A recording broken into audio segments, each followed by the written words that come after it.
Boom. Welcome, guys. That's right. We got the suit on. We got the list. We got 3 weeks left. This is my predictions.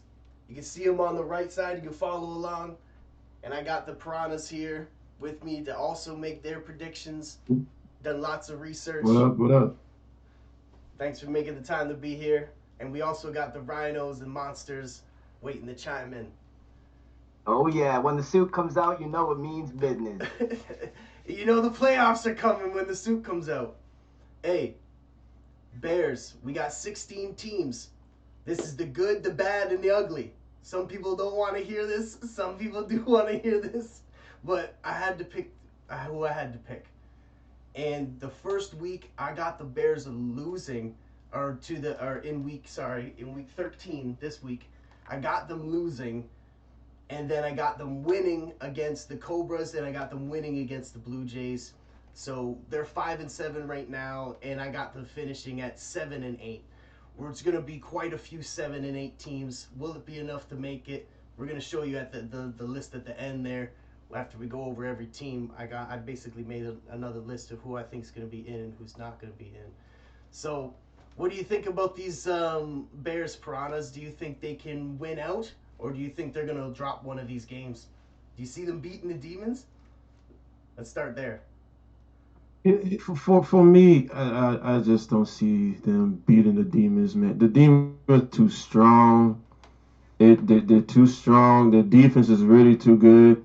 And Eric Bell, he put on a really good game against the Gators, and almost destroyed them. I'm glad was glad to commentate that game. That was fun.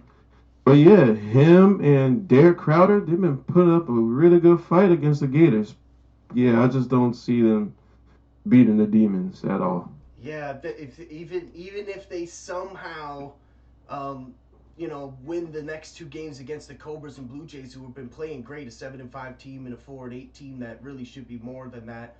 Had a lot of really close contests. I don't know about these Demons, but if they beat the Demons, if they can pull off the miracle this weekend, can they? Will they make the playoffs? I think they might. They might finish 7 or 8-7, right? If they win out, they'll be 8-7, and they will definitely make it to the playoffs. All right, so it's a winner get in situation for the Bears. What do you think, Rhinos? Do you think the Bears can pull this off or what? Big win against the Demons? Um, I don't know if the Bears can pull this off against the Demons. I mean, the Demons are a different kind of animal. I know the Bears have been playing well. They won two. They're 5-7. They're sporting the number one pass defense in the league right now. But as a complete team, you have to play a complete game and a perfect game against the Demons. And I just don't think the Bears got it this time. I think the Demons are going to win this. I think so too. I got the Demons winning, but then I got them beating the Cobras and the Blue Jays. So let's move on to the Blue Jays. The Blue Jays, they got the Gators and the Demons once again, and the Bears. I got the Blue Jays losing out. I got them losing to the Gators, losing to the Demons, and losing to the Bears, which will get them 4-11 record, and they're 4-8 now. What do you think, Piranhas? Do you think the Blue Jays are going to get an upset here? Can they pull off one of these wins? They're just playing spoiler at this point. For me, I got them winning two games. I got them beating the Gators and beating the Bears. But yeah, the Demons right in that middle, you're going to definitely lose that one. Yeah. Hate to say that. I'm sorry. So that would put them. They're 4-8 now, and that would put them at six 6-9. 6-9. So they're playing spoiler, and you think they can pull off two of these wins, man? That would be pretty impressive for the young rookie quarterback, Mike Archer. We've all been talking about him. He is the man in the Blue Jays stadium. He's the first rookie that they've had in 2 seasons. They've missed 2 drafts, and he was a free agent pickup in the first round, and he was rated sixth rookie quarterback, and now he might be rookie of the year as he's leading the league in passing touchdowns and passing yards as a rookie. If he can pull Leading off, in everything. That's all I can say. He is leading in everything. he is. Yeah, he is. He's also third on the list for quarterbacks who played over 5 games, quarterback rating at 143. He's the third in the league for that category too. He's just playing absolutely phenomenal. But the Blue Jays, as of right now, they're playing spoiler. So even if they win 2 games, they're still might not make the playoffs with only 6 wins. Um, let's move on to the Cobras. The Cobras, I got them losing out. They are 7-5. I got them losing to the Dragons, losing to the Bears, and losing to the Wolverines. What's your thoughts on the Cobras? And you must have them winning one of these games, or do you think they're going to lose out too? Well, yeah, we're just gonna be right about this. They're gonna lose out. I just don't see them winning another game after what happened against the Piranhas. I'm sorry to say that, but what happened against the Piranhas, y'all should have won that game. I mean, it's expected to be, having all these good players on with y'all. Y'all should have won. Y'all beat the Gorillas, what y'all needed to do there.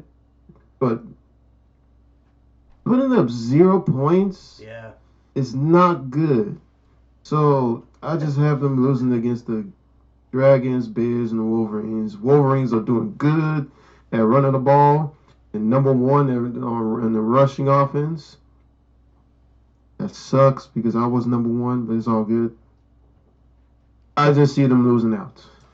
58 points in 1 week and 0 points in the next week. The Rhinos were bringing it up. I remember him talking about it. What a flip for that offensive unit there. And then the next week they put up 38. It's almost like that Piranhas game was just uncharacteristic, but they also have had a 0 they put up in the playoffs as well. There's only been 3 ever shutouts ever, and this is now the Cobra's second. I got them losing out, but one of these games, if they are going to win one of these games, I think it's going to be I'd this say it's week. against the Wolverines. Do you think they're going to beat the Wolverines? I think the Wolverines have a chance to lose that game just because the Cobras defense is I think better than the Wolverines. I think the Cobras have always had a decent defense. Since he's my bro and he's not here to represent himself, I'll just say one thing. The Cobras, they have a great squad. All I think they're missing is just a quarterback and just a better game plan to get their running back Thompson back on the horse because he's pretty efficient as well. But I have them losing to the Wolverines, and they're not going to beat the Dragons, and I don't see them beating the Bears right now. All right. And Yeah. and also What do you think, Monsters? and also it's just like the Rhino said, the quarterback situation is basically a huge problem right now. Yeah. Other than that, I got them losing out as well. But if they do manage to take one, like Rhino said, I think the Wolverines might be the game that they take. Bradley McNamara's got 14 touchdowns and 2 interceptions, and John Jordan, who came over from the Monsters, is 13-3, 1,600 yards. They've both been playing great. Yeah, there's a QB controversy there in the Cobras land there because one of those picks came from the Gorillas, who they barely beat. The inconsistency is too much for me to bank on them. But yeah, I would say they're gonna win against the Wolverines, but lose the other 2. All right. Wanted to take a quick look at that.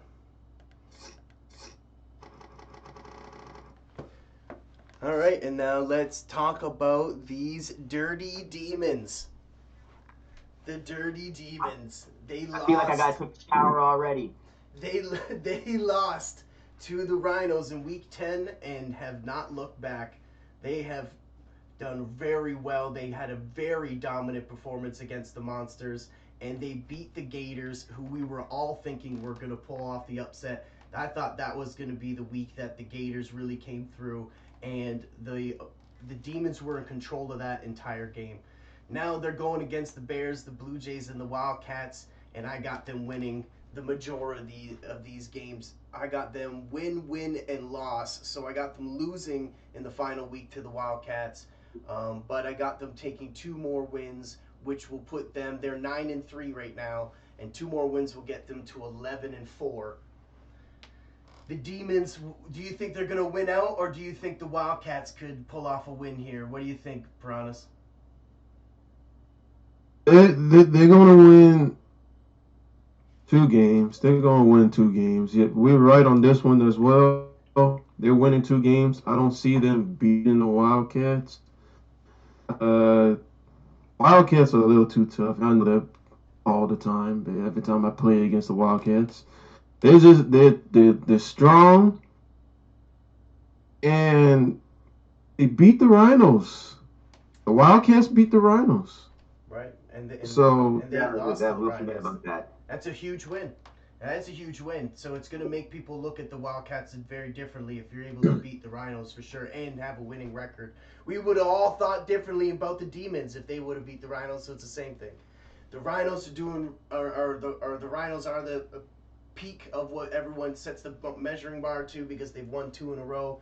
And the Demons right now had a really good contest against the Rhinos. We all thought they were going to win. And this team is feared. A lot of people fear, like they fear the Vipers and how they fear the Rhinos. They fear the Demons. And I think the Demons are a really strong team, great offensively, can keep up to anybody, and they could easily win out and beat all 3 and win out and finish 12-3. But I got them losing one of them just to keep it interesting, I guess. But I could see them also beating the Wildcats, like not easily, but that would not surprise me at all if they beat the Wildcats because they got the offensive juice to keep up with any team. What do you think, Monsters? You want to weigh in on the Demons here? Do you agree with me and Piranha's predictions here? Monster's not here, but you can say something, Rhinos. Yeah, Rhinos, if you're here, Monsters are gone. I'm saying that the Demons, they're turning into a really solid team down the stretch. The game against the Gators, they had 21 first downs against the Gators 9. Now, the Gators can move the ball, and they got a lot of weapons. But for them to dominate that kind of stat line at the scrimmage is just crazy. I don't think that the Demons are going to lose any of those games. I think they could very well, like you said, win all of those. The only one, of course, the tough one would be the Wildcats, which to me is a toss-up. But I mean, when it comes to the Demons, they have a lot of pieces in play to go as far as they want to. It just depends on the competition that they face. Yeah, that's what I think. I think the Demons can win. Bears, Blue Jays might have a tough one against the Wildcats. I think that the Demons also could win. Maybe something that I didn't consider is that the Demons are at home against the Wildcats. Ooh. So that could definitely be the difference between a good running game and not a good running game, and yeah. So let's move on to the Dragons. We got a lot of teams to talk about. We could talk about the Demons all day because they're just so good, and there's a lot to talk about for the Demons, but we both pretty much agree on the schedule here. So now for the Dragons, I got them winning, losing, and losing. So I got them beating the Cobras, but losing to the Wolverines and losing to the Werewolves.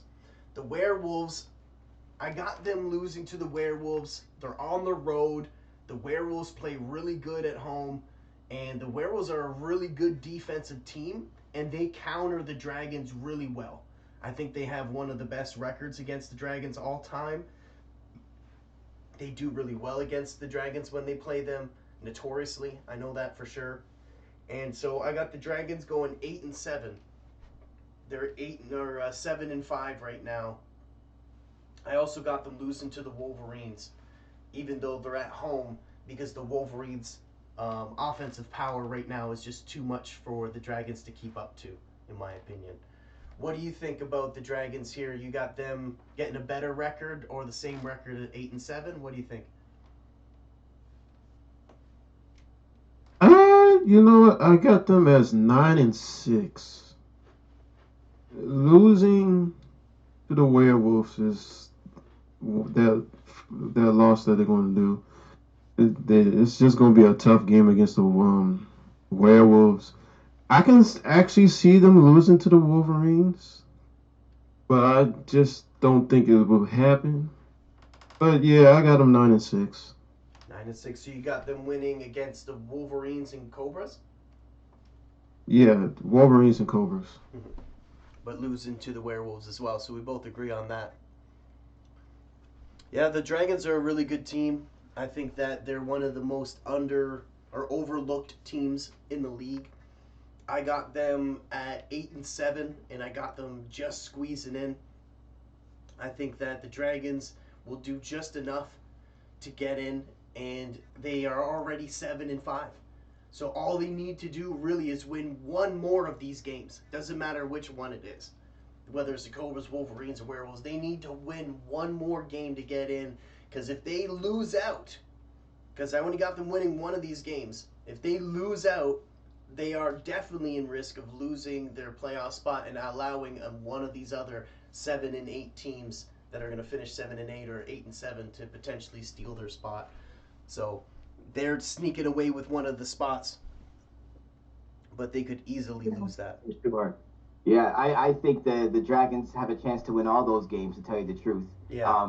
They're a pretty solid team as well. Against the Bears, I mean, Eric Watson had 107.3 QBR rating, 298 yards, 3 touchdowns, and 1 INT. I mean, I wouldn't want to be throwing INTs late in the season, but that's what it was. And T. Hand, the Dragons receiver, nobody saw that guy coming. He had 185 receiving yards last game. So they're surprising a lot of teams, and down the stretch they can do some more of that. And I think I got them winning all those games. Yeah. You got the Dragons winning all these games? Yeah, all their last games, yeah. Got them winning out. Uh-huh. So you think they're going to finish 10-5? They could. I mean, the Dragons to me could be a serious dark horse right now. If they make it into the playoffs, they could be a dark horse. Yeah, they could. Definitely the worst team. Because they're good right now. They Yeah, just don't it's have true. the record to show it. But come playoff time, we all know it's a whole other season. Everyone's 0-0. Yeah, and they are a championship-winning franchise, and they do know what they're Right. doing, and they know how to play this game. They've been doing it. They're the ones that won the first one ever, so they know how to do it. And if they get in there, they could compete with anybody. They definitely have the offensive juice. It just for some reason it's been look. They have a game where they only scored 13 points against the Gorillas, and then they have a game where they lose and score 35 points and lose to the Bears. Then they beat And they can't run the ball. Then The they Bears beat the basically made Piranhas. Stovall a non-factor. It's look at this: win one, lose one, win one, lose one, win one, lose one. That's literally what they did from week 3 to week 8. They're just for some reason they're just one of these inconsistent teams. But when they're on, they're on. It's hard to they lose to the 4-8 team, but then they beat the 9-3 team. Right, they're damn near 500 with the way it looks right there. Mean, that looks like 500. You know what I mean? Like they lose to the bad teams and they beat the good teams. That's what it really feels like with these guys. Like it really is a thing with the Dragons for some reason. And that's why down the stretch in the playoff time, you need more consistency during playoffs. You need to know your boys are going to go out there and win some games. So the inconsistency in the week 3 until then that's crazy. How do you pick a team like that, right? Yeah. Like they almost lost to the Tigers, like really close. Oh yeah. Like, really close. But that was week 1. That was just week 1. Week 1, anything can happen in a way. True. Yeah, I lost to the Gorillas in week 1. I never let that happen again. Yeah, they beat the Wildcats, the Dragons. They beat the Demons. The Dragons beat the Demons and the Wildcats. And Notice how after they lost to the Vipers, they went on a 3-game winning streak, and the Bears just brought them down back to their lower level. Yeah, they couldn't run the ball against the Bears. Stovall had 18 yards rushing. Like that's nowhere near getting anything done. That would be a concern going into the playoffs if they make it, if they can't run the ball. Well, you I got to don't know, give a man. lot And of then credit to number the Bears for doing that to them too, right? Like they Yeah. wanted it, right? They Yeah. wanted that game and they went for it and they got it. Right? Where, the Dragons, I guess, were sleeping on the Bears, I guess. But they were on a defense or offensive low. Like every single week they were scoring less points here. Like from 34 to 24 to 13. They were on an offensive low, and then the Bears were able to catch them. But yeah, all right, well, we'll see. We'll see. So pretty much we all got the Dragons making the playoffs. Pretty much. Yeah, basically. All right, and then the Gators, the beloved Gators, who we thought were gonna do so well in the beginning of the season. They're 6-6, and now they were 6-3, and they lost 3 in a row. Let's take a look. Yeah, they lost 3 in a row. Actually, they've lost 5 out of their last 6 games. Can you believe that? These Gators, man, they were looking high and mighty. And then the first week 1 to week 6, they won 5 out of their 6 games. And then the next 5 games or next 6 games, they went 1-5. So they were actually 5-1. They were 5-1 at one point, and now they're 6-6. How the tables have turned. These Gators, man, they look amazing at times, but then things like this happen, and every single game has been a heartbreak. I don't know how many of you guys been watching the Gators closely, but ever since that Werewolves game in week 7, where he was in bounds and the referee called him out of bounds, and then they reviewed it, and it didn't work, and it was just an absolute miscue by the ref, and there's nothing you can do about that. You live and die by the sim, and that's just a part of football, the refs making bad decisions, and it never happens. Like, it's so rare. Like, we have like 1,100 videos, or like however many hundreds of games on here, and that was the first time ever something like that happened. We had one issue one time when it was in the back of the end zone. It was like a bang bang play, and they called it in, and we thought it was out. But we've never had the other way where it was actually in, but they called it out. Right. And the Gators, they're just in a great franchise, great owner. He knows what he's doing. He's just, you want to see him win. We all were predicting he was going to do so well this season. Last season, they did amazing and made the playoffs. They lost in the first round. But this year I thought was going to be the year they got over the hump. And then this second half of the season, from week 7 to week 12, has just been heartbreak.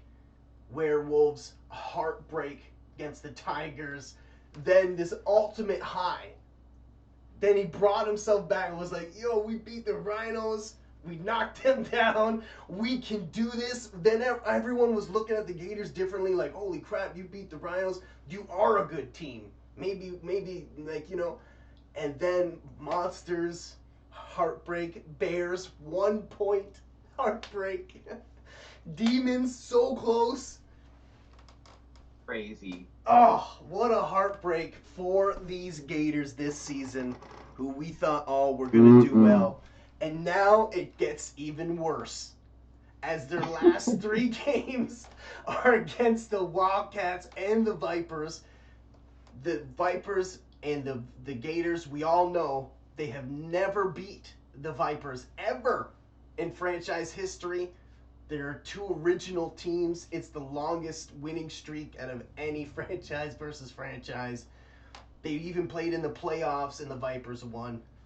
They've never beat the Vipers. And if they miss the playoffs somehow, but beat the Vipers, this might be still a win. Honestly, this still might be a win. But as my predictions, I got them winning, losing, and losing. I don't see them beating the Wildcats in the condition they're in right now. And I don't see them beating the Vipers because I refused to bet on the Gators versus the Vipers since a few seasons ago. So I'm sticking to it, which puts the Gators at 7. What do I got there? 7-8, and they're 6-6 7 right and 8. now. What do you think? What do you think, Piranhas? I gave my dramatic speech about the Gators again, which I always do. Yeah, all I can say is just look at at how many L's look in a row. That's 3 straight L's in a row. Now, what if you put 3 more in there? Jeez. They'll be 6-9, and that's what I have doing. They'll be 6-9. I have them 6-9. I just see how the Blue Jays are doing good, but they can definitely play spoiler, and I'm seeing that right now. They're spoiling the Gators, and definitely not beating the Wildcats and Vipers. But my goodness, 6-9 with 6 L's in a row on the last 6 games of the season. Wow. To be 5-1. I can't. 5-1. I can't see that 6-9. happening. There's no way that's happening. What do you think, I don't Rhinos? think. What's your prediction? I don't see the Gators losing. I see them maybe losing the first two. They might lose against the Blue Jays and the Wildcats, but I think if they were able to beat me, I think they could take the Vipers. I think they can. I played hard against them and I still lost. It was by 4 points, but it's still a win. I have confidence that the Gators, if any game they're gonna win, I think they can beat the Vipers. They have to do it. Like you said, Commish, we've been rooting for the Gators to win, and he's had a couple of bad losses after he beat me. He hasn't won since, so it's kind of scary. I want to quickly say, Thomas Brown, I think, has played better this season.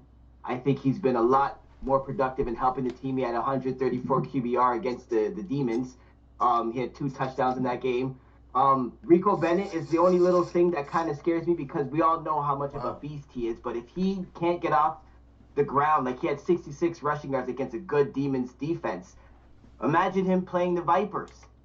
So, I mean, Rico Bennett's got to get moving, and the defense has to hold the Gators down. They have a great defense. They have all kind of different kind of defensive players that can do pretty much anything, from Flowers, Wright, Williams, all the way down. So, I have them beating the Vipers, but losing the other two ahead of them. Damn.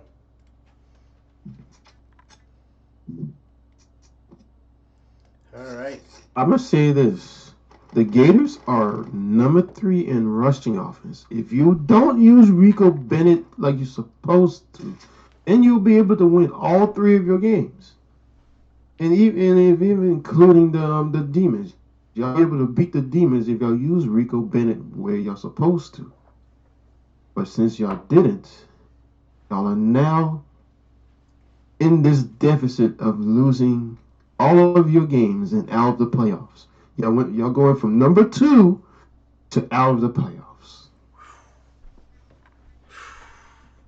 It is totally possible, man. Good prediction, man. Ouch. And ouch is right. We're going to move on to the Gorillas. Gorillas, I got them losing, and winning. They're 4-8, so I got them finishing at 5-10.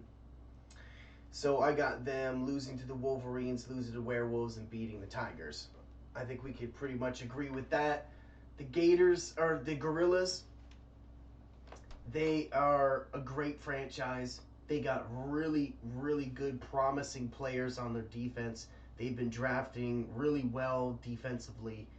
Offensively, their big hit has been Cedric Burley, their young running back there. And they also have Ismail Pitts, who is their franchise quarterback that came with their team. The Gorillas, they looked really good at times. They beat... who was it again that they beat? That was a good. They beat the Rhinos in week 1. They beat the Rhinos in week 1. That is absolutely it. They beat the Rhinos, and we all thought that was incredible and was like the promising of the Gorillas, and they were really going to have a turnaround season. But then they lost 4 out of their next 5 games, and that kind of the hype train kind of fell down on the Gorillas. And then they had a big win against the Scorpions, who we thought at the time was a good team, and now they've really fallen off as well. They had a win against the Bears, and that's pretty much it. They had a couple real struggles defensively where they lost with only scoring 10 points. Ismail Pitts, is he the guy? Do the Gorillas need to look elsewhere for that quarterback? Because I don't know if he hasn't really shown a lot of promise. He's had a couple really good breakaway run plays where he's ran away with it and all this, trickery type of plays. But the consistency at quarterback just hasn't been there.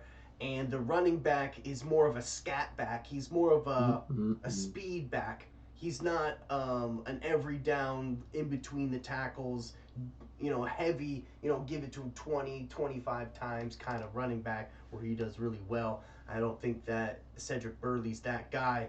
And the offense has definitely been a disappointment, as it's second worst at 15th, and they're also last in the league for points per game. The Gorillas, what do you think about the Gorillas, and what's your predictions that they're going to finish? Do you think they're going to lose out? Or you got them beating the Tigers, I'm assuming. Yeah, that's the only win that they're going to get. It's just beating the Tigers. But you could also see them losing out. I mean, looking back at what the Tigers did, they beat the Gators. So we don't know what might happen for these for that last week between the Gorillas and Northern Tigers. Yeah. We don't know what might happen, but I still see them beating the Tigers, though. Yeah, I agree. The Gorillas are not doing well offensively, but they're not as bad as the Tigers. No. Yeah. What do you think, Gorillas or Rhinos? You want to give some thoughts on the Gorillas season? Yeah, the Gorillas. I think if they make a move in the off season, I think it's too early to make a judgment on Pitts. I think they need to focus on other areas of their team. If I had to do anything, I would flip Young. Darius Young's a great receiver. He's the best receiver on their team, but I think they could use 2 more good receivers, not just one. And some of the defensive players they could definitely upgrade. Brooks, Robertson. There's a bunch of young stars on their defensive side, so I think if they can shift their focus, give Pitts one more season, see how he does, but at the same time draft another quarterback. I don't know if getting a more veteran quarterback would help the Gorillas. I think it would. Maybe a 4-year, a 5-year quarterback, Matt Payne from the Rhinos. But if they could definitely just make some moves, I think it'd be too early to make a judgment on Pitts. I think they need him. But I have them losing all those games except the Tigers. I think they can manage the Tigers, but yeah, they're not winning the other 2. All right. So that would put them at 5-10, which is definitely going to miss the playoffs, but we're going to get a very high draft pick. Let's see if they've gotten 2 young corners, but they haven't used their first round draft pick in the offense yet. So let's see if they pick an offensive player in the upcoming draft. The Monsters. The Monsters are a very promising team.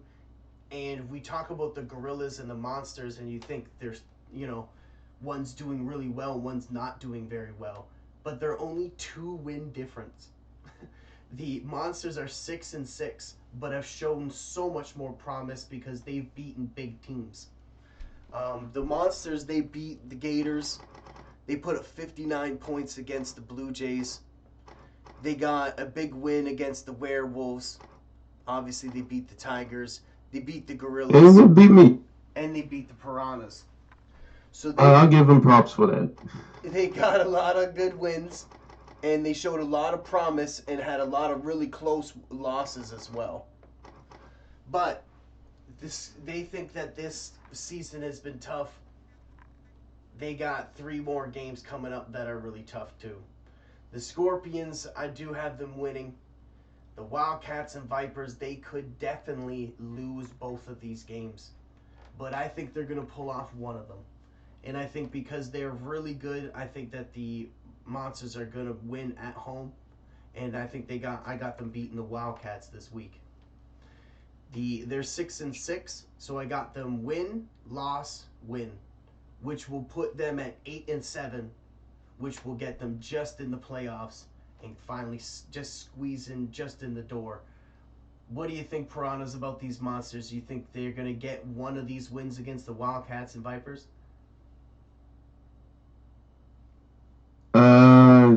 You said 8-7. I'm saying 7-8.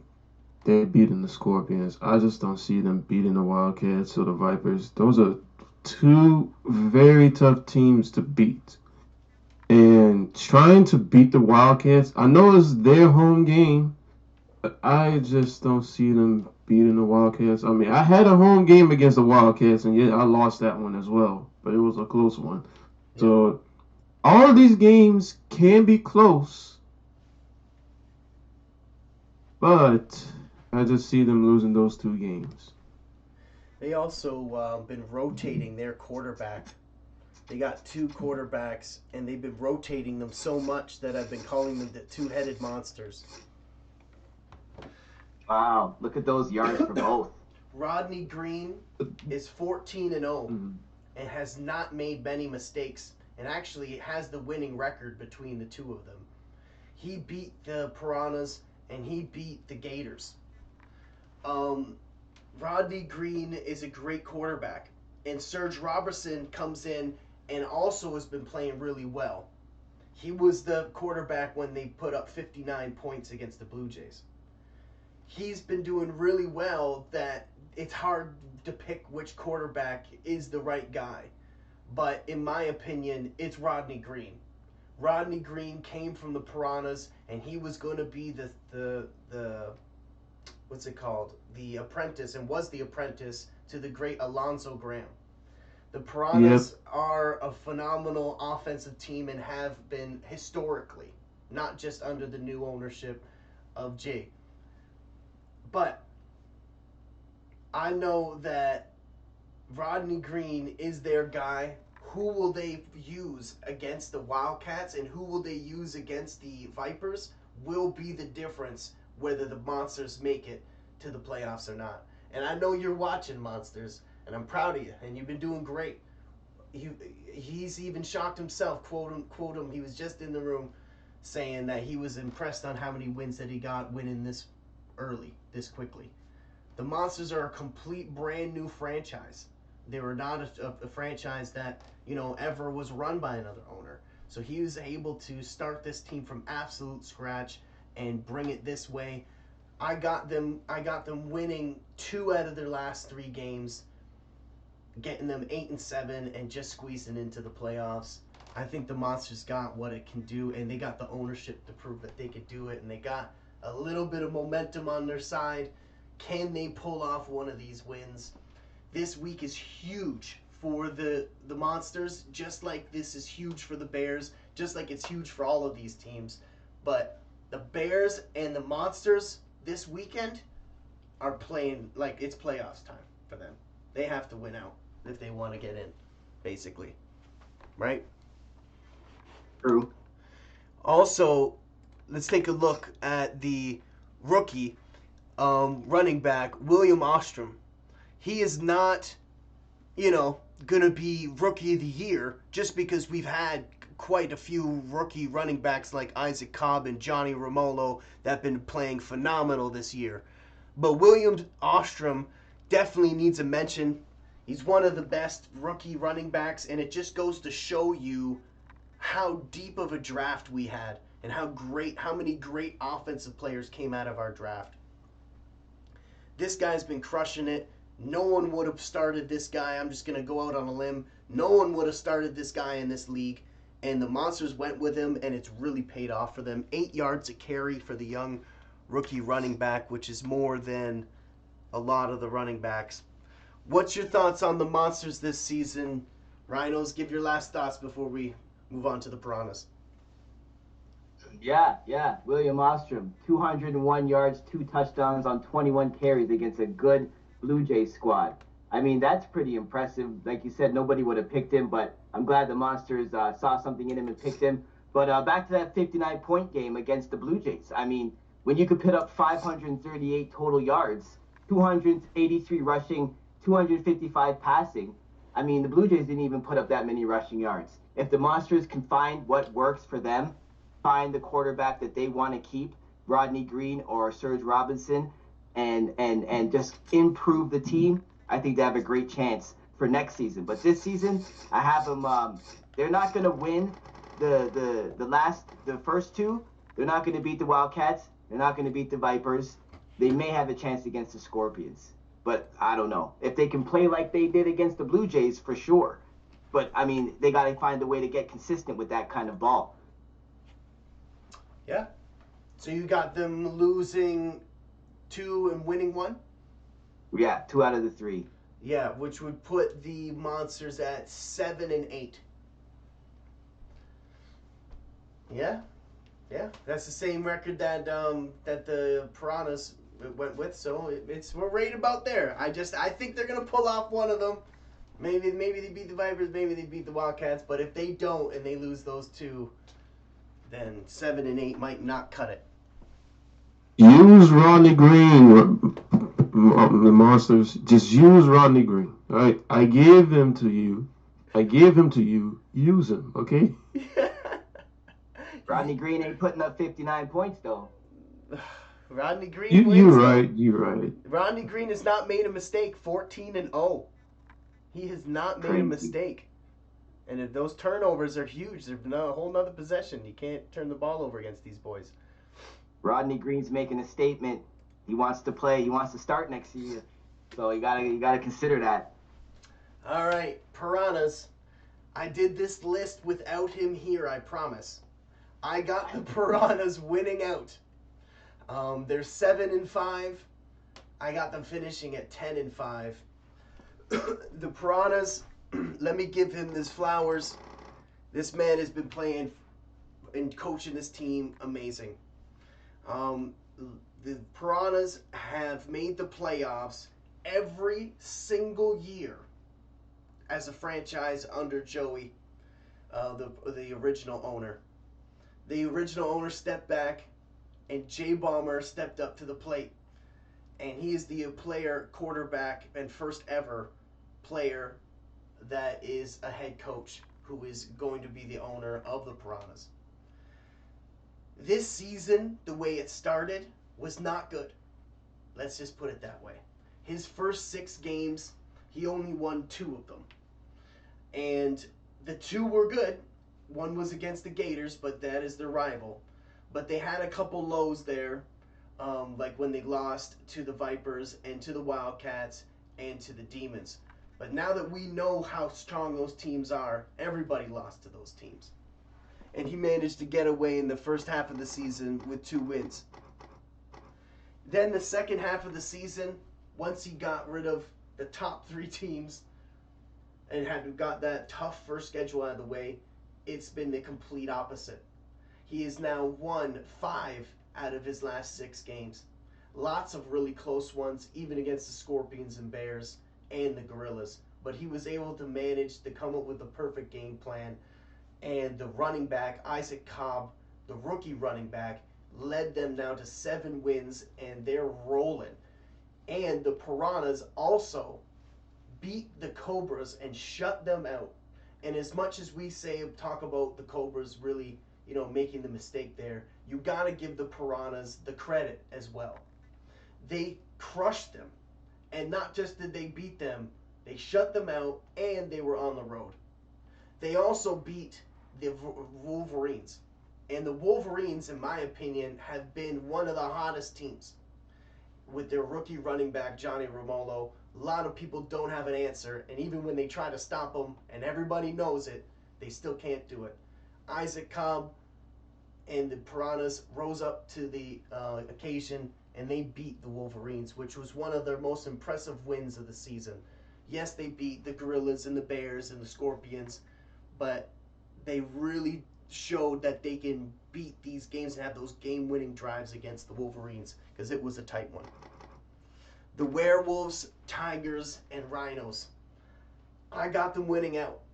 Yes, the Rhinos game on the road is a little bit of a stretch, and a lot of people would probably disagree with me on that one. But I think that the Piranhas are gonna beat one of these big teams, and why can't it be the last week of the Rhinos? I don't think that that game really matters as much to the Rhinos, and I don't think that the Piranhas are gonna hold back, and they gotta win. And they play the Rhinos notoriously really well. They've played them amazing. They got a great record against them all time. The Piranhas, I think, are going to upset the Rhinos, but they could definitely lose that game. I'm not going to say they wouldn't, but even then, if they lose that game, they're still going to be 9-6, and I still see them making the playoffs. The first time they've ever missed the playoffs was last season, and that was under the ownership of Jay Bomber, and as a head coach, and that was his first season. Now in this second season as the head coach, he's looking like he's going to bring his team to the playoffs. He's been doing commentary for us. He's also in this video. He's been very diligent, been very active, and he's showing it on and off the field. Piranhas, you got yourself winning out. What I'm saying is that it's going to be a tough game against the Werewolves and the Rhinos. I can see myself winning against both of them teams by 3 points, 2 points, or even 1 point.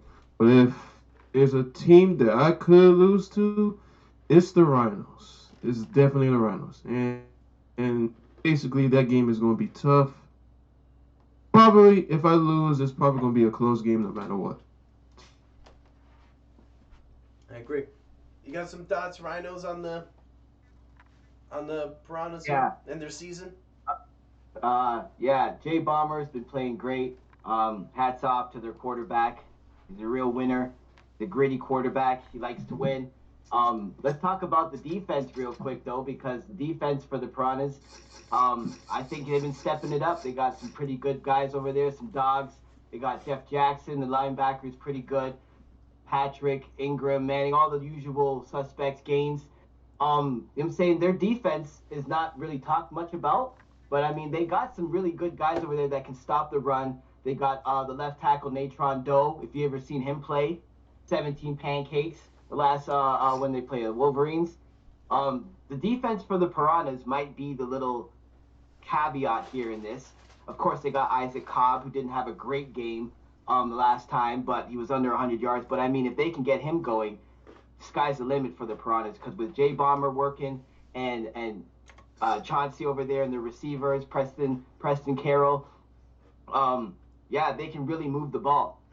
This season, I don't have them winning against the Rhinos. I don't, because it may come down to the last game, but I still think the Rhinos could pull it out, even though the Piranhas have been playing really hard against the Rhinos as of late. But just to wrap up the season, I don't see them beating the Rhinos. I mean, it could happen. Never say never, because the Piranhas play hard. They got a really good squad. They got top 5 in defensive categories, except the pass defense there. Mm-hmm. So yeah, they definitely have what it takes. It's just, can they play complete games, perfect games against these last teams? And that's going to be what it is. Yeah, it's can anybody stop Isaac Cobb? A lot of people struggle. A lot of people can't. He closes out games, and I think their defense, you nailed it. Their defense has been playing great, and the numbers back it up. I think that he's doing a great job to bring defense into the Piranhas franchise, because they just never believed in defense for many, many seasons.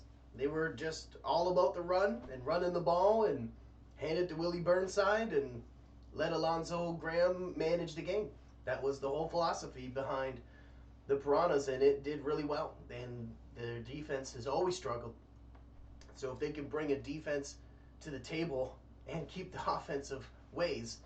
That's a Yeah. that's a super team. So Yeah. Piranhas, They can go really far if you do that. yeah, Piranhas are looking really good, and I got them. I mean, they're gonna beat the werewolves. well. They're gonna beat the tigers. I just think, like you said, the rhinos might be that iffy game. Which is totally cool. And Oh, go ahead. Sorry, go ahead. I do have to say this. Go ahead. My only job when I when I had this team was to try and replace Burnsides and Alonzo Graham. Yeah. Who will be able to replace them two? Like those two dynamic duo was really perfect for this league, and barely anybody could stop them. I know the Cobras hated them, but yeah, barely anybody can stop them two. So how can you replace them by add a new quarterback to the league? It's true. And also adding a rookie running back who is playing phenomenal right now.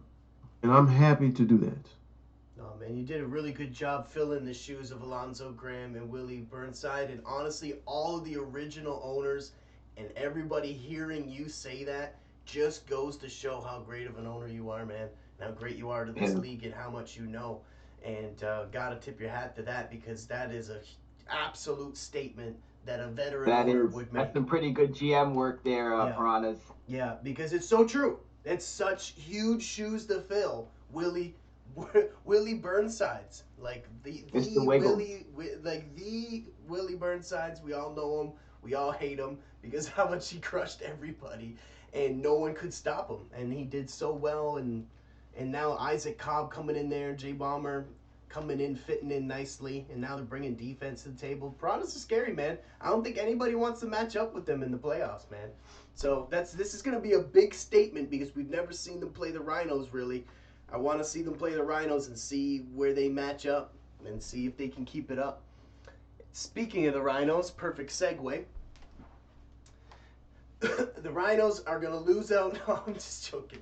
The Rhinos, I got them winning. Win, and loss. I already talked to you about the Piranhas losing to the Piranhas. Yes, I got them beating the Scorpions. I think we can all agree to that. And I got them beating the Vipers. I think that the Rhinos, again, you can't say enough great things about the greatest owner that we've ever seen. The only owner who's ever won two. Only owner who's ever won back-to-back. The only owner that's ever took a #1 seed and went to the championship game and he won it. He beat the Vipers in this championship game. He's done it all, really. The only thing he hasn't done is win 3. And now he's on a big roll to try to do that at 9-3. And I got him finishing at 11-4. The Rhinos are the super team. They've always been great offensively. They've always really, really been good offensively. That's no doubt. They've always had Randy Dorsey. They've had Mark Marshall. They've had Alonzo Atkins for a long time now. And he's got a great playoff record. And now they have the greatest defensive player of all time in Alex Campbell. And they surrounded and built a whole defense around him. And that defense has really been stepping up to the table in the last 2 seasons, especially this season. They have the 3rd overall defense. No one talks about it enough. They also are the turnover titans, self-proclaimed turnover titans, as they turn over the ball more than anybody.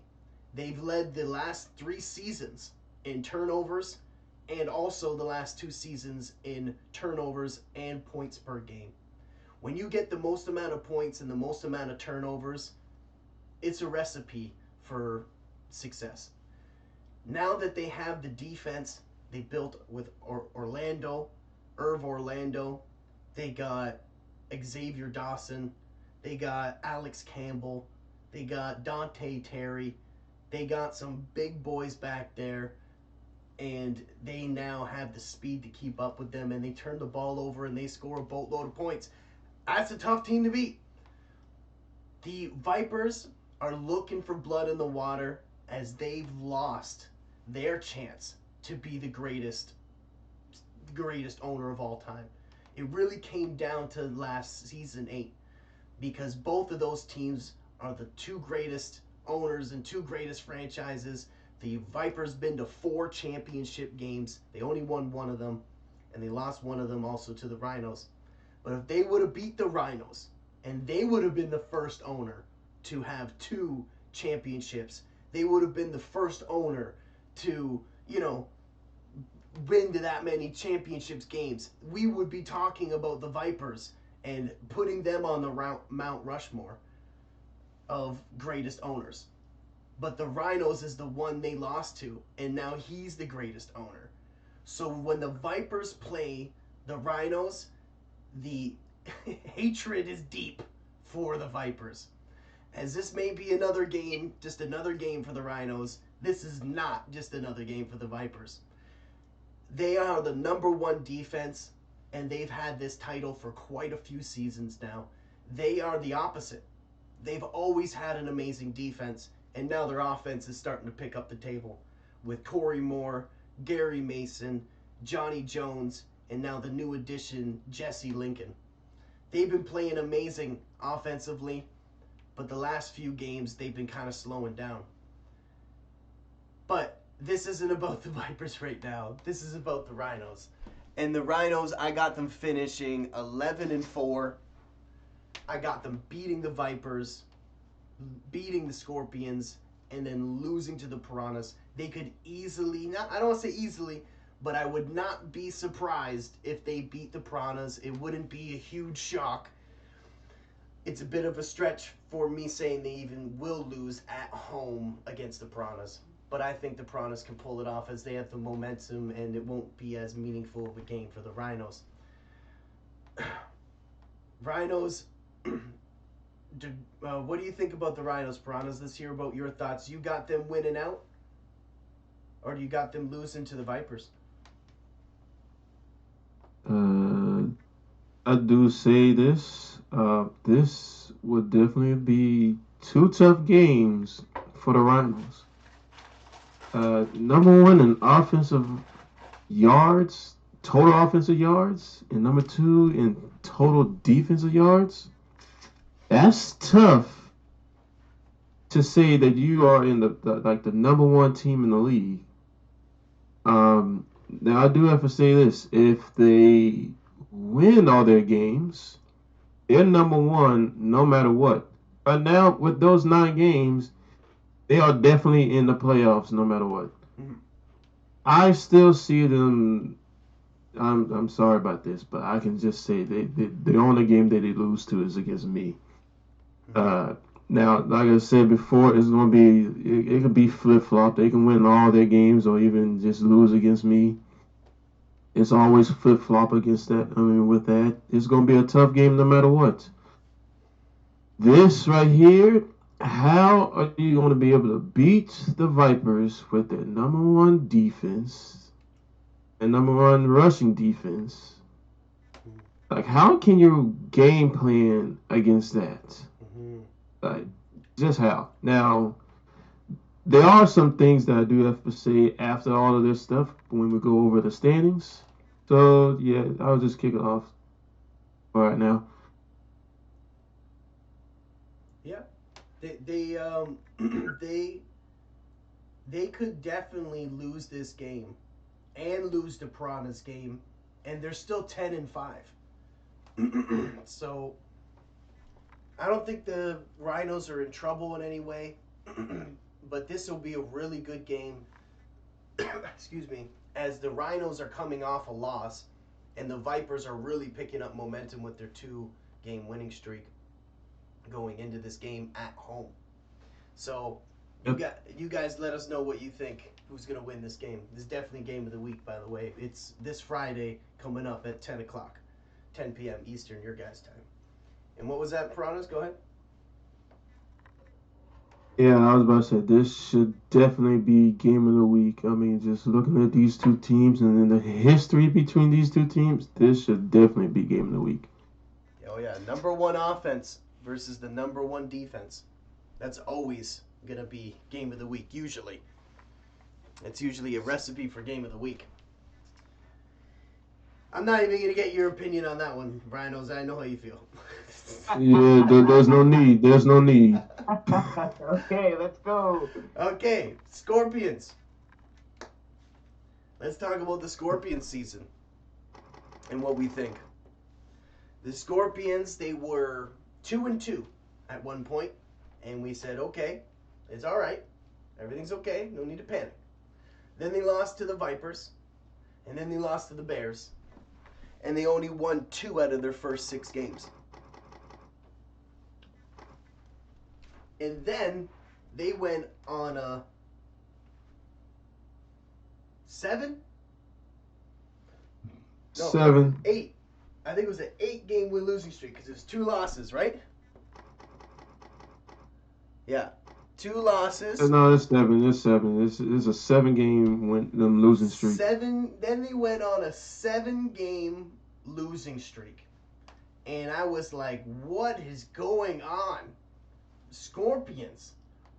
They've been out of it now for a few weeks. They're out, in my opinion. I think they're out mentally and strategically, and they're just allowing Genie Ingram to finish his contract because he's just the greatest quarterback. That now we have Alonzo Atkins, who's won 2, but before that, Genie Ingram was the only quarterback to ever win 2, and he won it with 2 separate teams, one with the Wildcats and one here with the Scorpions. So Genie Ingram is the greatest quarterback ever. So they're letting him, out of respect, finish this season. I think that's what's going on. They beat the Werewolves in a game that they didn't want to win, because at this point you're going for the first overall pick. They've been a complete disappointment defensively, for sure, as they have the 16th ranked defense, and they have the 16th ranked, which is last, offense. Now they're playing the Tigers in the ultimate game that no one wants to win. No one wants to win this game, and this game could probably finish 7-10. Because, well, maybe not because of how bad the defenses are. I don't know what happened to the Scorpions. What's your thoughts on the Scorpions? Do you got them losing out? I got them winning against the Tigers and then losing, which will finish at a 4-11 record, which is right here for you guys. You can follow. What do you think? To me, this has just been a big disappointment for the Scorpions. I mean, yeah, for sure. With all that they have right there, with the stacked team that they have, yeah, they should not be in this predicament of being 3-9 and so close to making the first overall draft pick. Now you did say this is the game that nobody wants to win. Well, I'm gonna say this: Scorpions should have just forfeit the game against the Werewolves. You know, I'm just kidding. Against the Tigers. Yeah, this is definitely the game that nobody wants to win, and whoever loses gets the first round pick no matter what, and the winner will probably get the second round pick depending on how everything goes. Yeah, I have them winning against the Tigers and then losing the rest of their games. Because I just don't see that happening against the Rhinos and Monsters. Both teams are doing real good. And Look at the stats. this is just a big disappointment. That's all I can say. What do you think, Rhinos? Any thoughts on this Scorpion season? Yeah, the Scorpions, sorry, man, but this is a massive, massive disappointment. I think it's rebuild time. I think you grab Billy Beer League over there, you grab him a 6-pack and tell him, hey, you're in. I don't see them winning any of those games. When you flip it to the defensive side, I think the Scorpions can definitely use some extra defensive help. I mean, does anybody know anybody on the defensive side for the Scorpions? No. Maybe Williams, that's it. But, I mean, other than that, I mean, they need some help. Chris Matthews, another player right there, amazing running back, one of the best, I would say. But where did he go? Let's talk quickly about the Indy. They seem to call Indy a lot, and I don't think that's working. I don't think their team's built for that. I don't think their team's built around that. I mean, you can pick a game plan, but I mean, if your team ain't built for it, then it's pretty much useless. I think if they had made some adjustments mid-season, they could have turned it around. But as of right now, I mean, it's just not working. They don't have any star power on their defense. They got upcoming rising talent, but that's not always a guarantee that you're going to win. And they really need to get on the ball. I mean, they got Sherman, they got Wilson, they got two pretty good receivers. But I mean, if they really want to make some moves, they might have to, like I said, do a rebuild. They might have to move Jackie Wilson. You might have to move him for some defensive help and shoring up their quarterback position and just making sure that they have the right game plan for the players and personnel they have on the field. I mean, they're going to probably win against the Tigers, but who knows? They're not beating me, and they ain't beating the Monsters. So I have them at least maybe winning one out of the three. I agree. And I think we both agree on that, which would put the Scorpions to 4-11. And we'll see how that goes. We don't want to beat a dead horse too much. Speaking of the Tigers. Speaking of beating dead horses. Yep. These Sorry, Tigers. man. Let's talk about these Tigers. The good, the bad, and the ugly. They had a game. They only scored 7 points. They lost their first 6 in dramatic fashion. Their first 3 games, though, they looked very competitive. They really almost beat the Dragons. They had an absolute thriller coming down to the wire with the Cobras. They lost to the Wolverines, but still scored 45 points and looked really promising offensively. I remember that's probably their best offensive performance of the season when they were on the road against the Wolverines. They looked like a team that was like, wow, okay, this guy can really put it together. Clay Sharp and Tim Young actually played really, really well. And Nick Moon all played really well, and they all scored and had multiple touchdowns between the 3 of them. Werewolves, they lost really close game, still scoring 31 points, and then the Bears smashed them. They didn't just beat them, they absolutely smashed them. And I believe that last touchdown that they got, it was almost a shutout. The majority of the game, I was worried about it being a shutout. And then they lost to the RHINOS, which was a close game, only a 1-score game in their first 6. And then I don't think that should have happened, but it's all good. And then their next 6, never. They lost to the Monsters, and the Monsters were picking up momentum at that time, and they still are. So we weren't like too convinced that was a huge loss, even though it was only a 1-score game. And then out of nowhere, they beat the Gators, and this was the ultimate low for the Gators and the ultimate high for the Tigers franchise.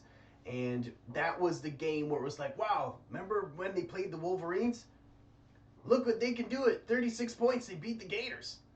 And then they have an absolute defensive showdown against the Demons at home, and they just absolutely tanked offensively and could do nothing offensively, and the Demons almost lost that game. That was their best moment in their franchise, as that game really looked like they were going to beat the Demons. The Demons couldn't get anything going, and the Tigers could get nothing going. And it was it was even worse. But it was like if they pull off one move here, if Nick Moon can break away, if Nick Moon can do something, they might beat these Demons, because the Demons can't get anything going offensively. Then they beat the Blue Jays, and then they lost to the Wildcats and Vipers, which Wildcats and Vipers been beating a lot of teams. Their most promising game was against the Gators, then their most promising game was against the Demons, and they just happened to be back-to-back, and the Tigers showed a lot of potential. They are now 2-10, and they are going against the Scorpions, who are also been playing really bad in the game that no one wants to win.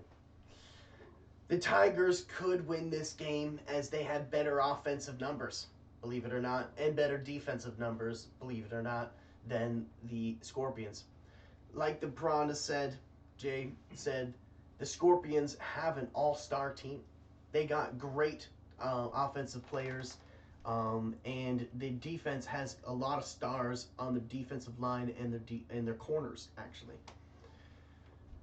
But like the Rhino said, they are not built for what the game plan is they've been going. If anything, you could argue that the offense is a passing team and the Indy would look good with a dominant veteran quarterback with a wide receiving core and a running back that is more of a scat back. So that's kind of the philosophy behind the offense there, and that's kind of fits into that Indianapolis playbook call that they've been calling. But definitely the Indianapolis play call has not been working defensively for them.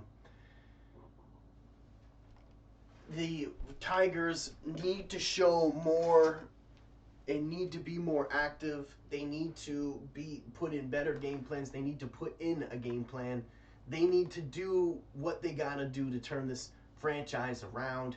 It's been beyond disappointing to watch this Tigers team sink like this when you see owners like, the Monsters doing the exact same thing with the same timeline and coming in the league at the same time and couldn't be more polar opposite. Don't want to compare the two as individuals, just comparing the two franchises as they are rivals and they both came in at the same time. So we're always going to compare those two, just like I always compare the Werewolves to the Bears and I always compare the Demons to the Scorpions, as those two teams came in at the same times, right? So, and they're rivals. So it's really cool to see what one owner does and what the other owner does. Any thoughts on the Tigers, Piranhas, before we move on? I do have to say this. If you flip the game plan between the Scorpions and Tigers, both of these teams will actually be doing good right now. We wouldn't be in this predicament if they flip both game plans. The Tigers will do Indy, and I think Scorpions would do. I think it was like Kansas City in cover 2. I think that's what they was doing. Kansas City in balanced Both defense, yeah. uh, put in cover 2 and skip the balance one. Yeah. Both teams would be doing good right now if they both switched game plans. Now, since that didn't happen, these two are in a deficit of trying to get that first overall pick. So when this game can go into any of these teams. Whoever loses will get that first round pick, and whoever wins will get the second. But yeah, I see the Tigers losing all 3 of their games. All right. Now that we got through that, as the Scorpions and Tigers are very disappointing back-to-back seasons, so that was tough. And I hope they turn those franchises around and they're going to get big draft picks, and I hope they do wonders with it. But now, Season 9 is what we need to focus on. And Season 9 for the Vipers has been great. As usual. They've won 4 out of their first 6 games. They lost to the Blue Jays big, and then they lost to the Wildcats in a close one. And then they started winning the close games again. Corey Moore, Gary Mason, Johnny Jones, Jesse Lincoln, just a few names offensively. They've been playing absolutely clutch football. They might not have the big numbers like the Rhinos or the Demons. They might not have the flashy players like the Wolverines and the Piranhas. They might not have the best quarterback who puts up all the big numbers like the Wildcats. But their team wins the close game. Their defense shuts teams down and makes them look like they don't know what they're doing. Their defense holds teams to under 30 points frequently. Yes, they beat the Demons 24-6, but that game was a little bit of a miscue as the rookie quarterback, Billy Beer League Francis, was reported that he was drunk before he started the game. Yeah. So he for some reason it was 24-6. But the Vipers are just that team. They're the scary team. They are the bully on the block. They might not be as verbal and as you know, they might not be making videos like the Demons or Monsters. They might not be talking smack like the Bears or the Rhinos. But they are consistent owner. They are one of the most consistent owners, and could easily be the greatest owner of all time, and has a great argument for it. It obviously comes down to the Rhinos and the Vipers, as the Vipers have been to so many championship games. They have an amazing playoff record. They're built for the playoffs, and they are the feared team. Everyone does not want to play the Vipers or get matched up against these guys. In their second 6 games from week 7 to week 12, they showed a lot of promise and again won a lot of close games. 31-29 over the Werewolves, 34-31 against the Dragons, 21-17 against the Gorillas. And that in the Gorillas game, if you watched it, it was at the last play of the game with 0 time on the clock.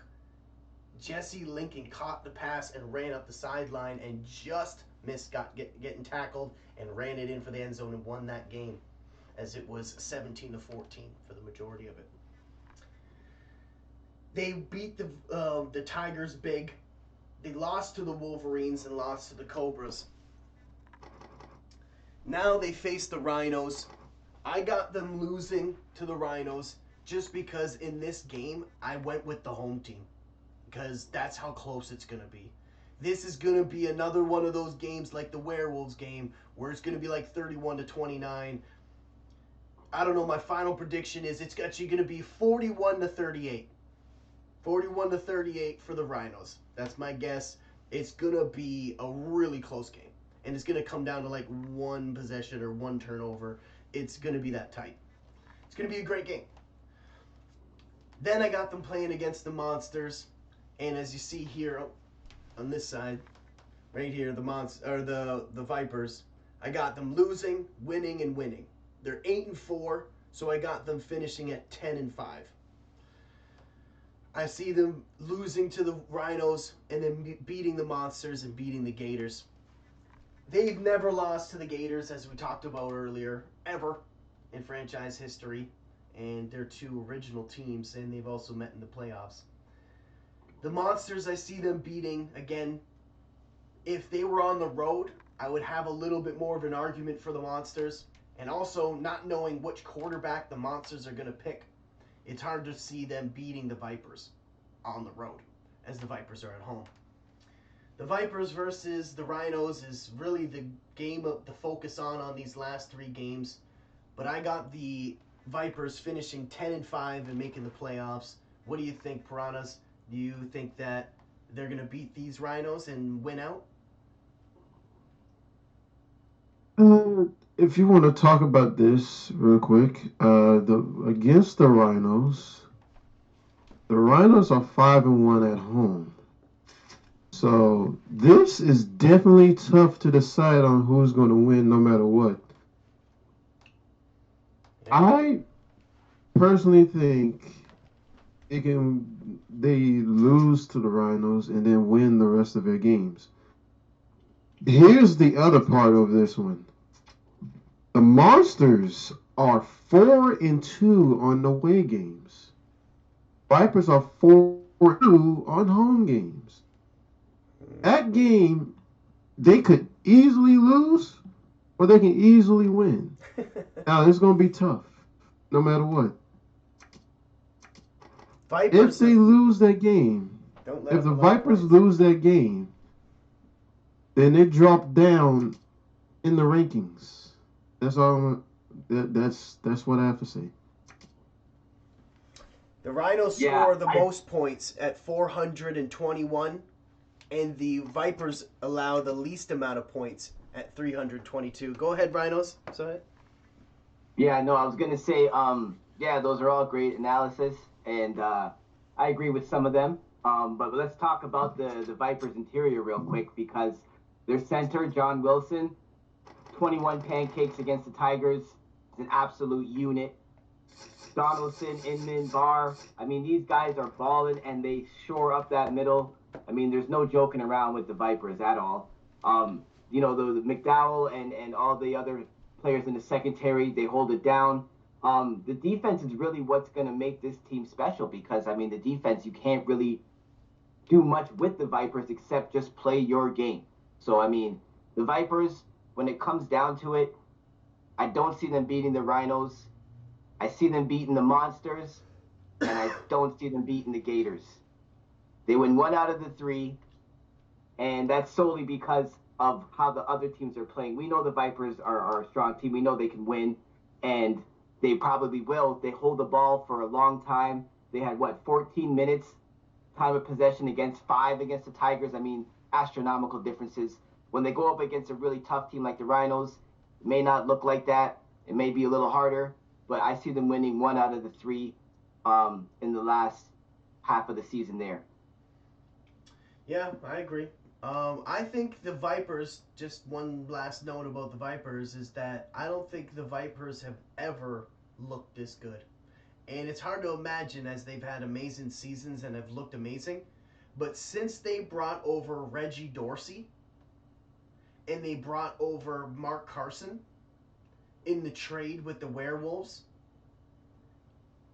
their defense literally has no weakness. Noah Childs used to get into trouble a lot, and they used to pick on him. And now with Mark Carson there and Keel McDowell, and now that they shored up their safeties, and now that their linebackers are just absolute monsters with, Josh Cameron and Reggie Dorsey and the big boy Dale Wooden, the greatest Insane, outside linebacker we've ever seen ever. Dale Wooden.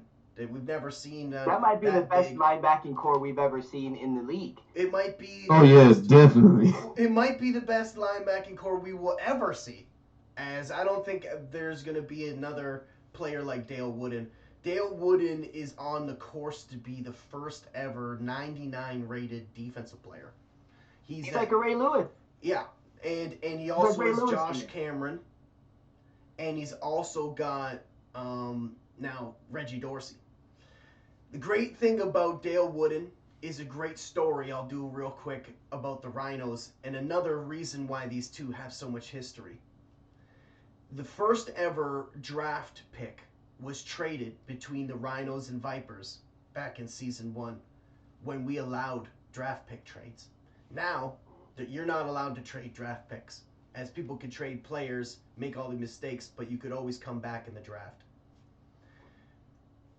The first ever and only ever draft pick that was ever traded was the 2nd round pick, and the Vipers picked it up, and they got the Rhinos 2nd round pick.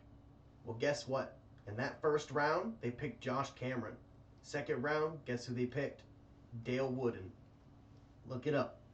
They got that pick from the Rhinos pick, and now Dale Wooden may be the greatest defensive player ever, rated-wise. The Rhinos have the greatest defensive player in Alex Campbell. They could have had 2 of the greatest defensive players. Imagine that if Dale Wooden was on the Rhinos. But, again, the Vipers come through with every trade they've ever made. They come through in the playoffs in every game they've ever played. The Vipers are one of the greatest, if not the greatest, franchise ever. And I'm excited to see them play the greatest owner ever in the most dramatic game ever, Week 13. Because if the Vipers win here and win out and they beat the Rhinos, I think they're the new team on the block that everyone's scared of. But if they lose to the Rhinos here, then I feel like it's the same. Go ahead, Piranhas. Yeah, if they win out, number one, no matter what, because they beat the Demons, and I know they lost to the Wildcats, but they was still number one no matter what. They'll be 11. Oh, actually, if the Wildcats win out, then I'll just explain everything else. But the Vipers could potentially steal the number 1. Yeah. Wow. That's possible. Totally possible. I would Potentially. not be shocked if they won these last 3 games at all. I would not be like, whoa. Like, you know what I mean? Like, I'd be like, yeah, Vipers got it. And now they got even a better defense now. Why wouldn't they? Number 1 rated defense, number 1 rated offense. It's a big game this week. Friday at 10 p.m. Don't miss it. Werewolves. Let's talk about the Werewolves. Definitely, I put these Werewolves right where I put the Gators. We all had extremely high hopes for these two teams. Werewolves, I thought this was the year they get over the hump. They've been to the playoffs multiple times with Kevin Miller. And we need to, after this season, if this season does not go as planned, as it's not going to plan, as it's playing out here, if it continues, we need to start talking about Kevin Miller. Or Brian Miller. Sorry, I said Kevin. Brian Miller. Brian Miller, the quarterback for the Werewolves. We need to start talking about him. He has more playoff wins than Thomas Brown and has beat Thomas Brown last season in the first round. He beat the Vipers in the first round.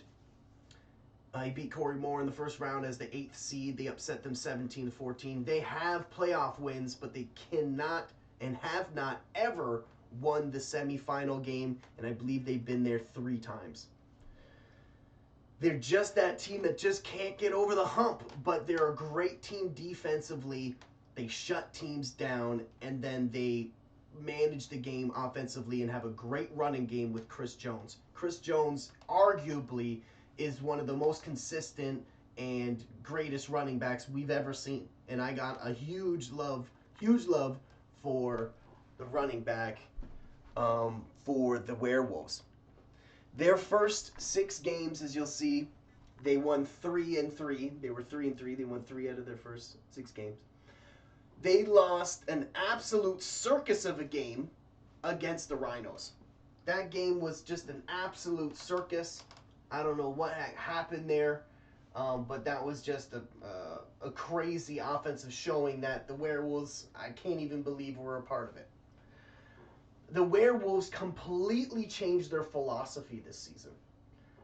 They went completely offensive-minded and really tried to turn their offense around, bringing in the veteran wide receivers, Antwine, fine as wine, and bringing in Alan Dwight. So they brought in 2 veteran wide receivers trying to juice up this offense as they know they need wide receiving help. They got the running back. They got all the wide receivers. They brought in more help at wide receiver, but the quarterback just hasn't come through for them. But they were 3-3 anyways. They were putting up a boatload of points. In week 4, they were 3-1. They were looking really good. And everyone was like, damn, these Werewolves are like, they got a great defense, and now they got the offensive juice now. They're going to be the super team that we talk about. But then they lost to the RHINOS, and then they put up 10 points against the Monsters, and that was just a scary couple weeks for them. And then the second half of the season couldn't be more different. They were looking really good. They were 3-1, and now are 5-7 as they lost 4 out of their last 6 games. They lost another boatload of points. They allowed 63 points, and then they allowed 51 points against the Demons. There's no way the Werewolves that we know and historically have seen, there's no way you're scoring 50 points on the Werewolves. There's no way you're scoring 40 points on the Werewolves. And then they let up 63 and then let up 51. It's just uncharacteristic to see this team allow these many points. They had a really tight game against the Gators in the controversial game against the Gators where the Gators wide receiver was in bounds and they called it out, but the Werewolves still pulled it off. And then they pulled that game off and I go, okay, maybe they got a little bit of luck on their side. Then they got smoked by the Demons, and then they beat the Blue Jays and then lost a really, really, really close 3 games. They lost 31-28. They lost 31-29, and then they lost 26-24. Their last 3 games have been absolute heartbreakers, very similar to the Gators. Ever since that Gators and Werewolves game, neither team has been the same. That was just an emotional scar on these 2 teams, and it just ripped their hearts out, I guess, and they couldn't recover from it. Losing to the Wildcats and the Vipers is not uncommon. Obviously, they're both 8-4, but they lost so close. It was such a close game. They were leading in both of those games, if I remember correctly, at one point in the game. It's not like they were, they caught back up. The Werewolves, I have so much respect for Ricky, the owner. Great owner. He might not be as aggressive or as vocal as others, but he is on it. He watches all his games. He watches a lot of the other games, I know that for sure. And he comes up with great game plans, and he had a great defense. And this year they've just let up so many points. I'm not sure if they can turn it around. The Werewolves, I got them losing, and then I got them winning right here. So I got them losing to the Piranhas. Obviously, I got the Piranhas winning out. And then the Gorillas and Dragons, I got them beating. They might not beat the Dragons, but if it comes down to a defensive matchup, which I think is going to happen between these 2 teams, it's hard not to go with the Werewolves, as they always pull off the close defensive games, but not this season. They've been really trying to keep it close, and they lose every time that's been close this season. What do you think, Piranhas, about these Werewolves and these last 3 games? When you see the Werewolves, you're thinking, oh, this team is going to be a playoff team in every season. Yeah. They gave up their linebacking core to the Vipers, and now the Vipers are using them the right way. Ooh. Now that the Werewolves don't have that linebacking core, they are not doing so well. True. I do have him winning only 1 game, and that's against the Gorillas. I do have the Dragons winning out. Yeah. If you win all these games, you win. Yeah. If you lose 2 games and then you're out, or even lose 1 game and you're out. Yeah, because you'd finish, even if he only loses 1 game, he'll be 7-8. No, he's 5-7, so he'd be 6-9. Yeah, he's still out. Yeah, 6-9. He's got to win. He's got to win at least 2. But even if he wins 2 at 7-8, he's not in. So he needs to win out. You're right. He needs to win all 3 of these games. And honestly, for the Werewolves that we've all known and grown to love, them beating the Piranhas, Gorillas, and Dragons is not a stretch. I think they can do it. But the way they've been playing lately, it sure don't look like it. What do you think, Rhinos? You still with us? Yep, I think that the Werewolves have a operator issue.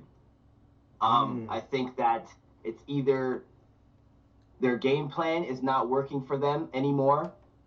Maybe it did in the beginning, but I think like the Piranhas were saying that they lost a couple key pieces, and I think they need to find a way to get those key pieces back. Because when they had those defensive players, they were decent and they were doing well. But as soon as they got rid of them, I don't know.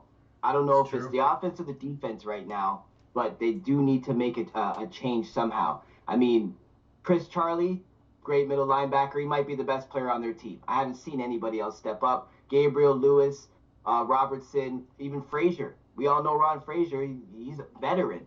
Yeah. They may need to do a rebuild on the defensive side since they lost a couple pieces that I think were the real anchors of that defense. Now they got to switch it. They got to switch the game plan. They got to find something that works. When it comes to the quarterback, we've all had our skepticism about the quarterback. I don't know if it's the quarterback necessarily because they have the receivers, but they only really have 2. If they go 4 or 5 wide, they're screwed. So, I mean, it comes down to Brian Miller making better decisions. I mean, against the Scorpions, he had a 132 QBR, 199 passing yards, 1 touchdown. I mean, he's serviceable, but I don't know if he's the guy for the future. When it comes to the last 3 games, though, and Chris Jones, I mean, like, where'd that guy go? But as for the last 3 games, I don't see them winning any of those games. I think they might just lose out and finish the season and look forward to the next season. They may squeeze 1 game out of there, but that's only if they really look into their defense right now and find a suitable game plan for each team, because I don't think the one that they're running right now is necessarily working for them if they want to scrape out a couple extra wins this season. But if not, I would start looking at what they're going to do next season and make some moves to replace some of those key players in the defense that they had. Damn, they were 3-1, or 4-1, and now they're 5-7.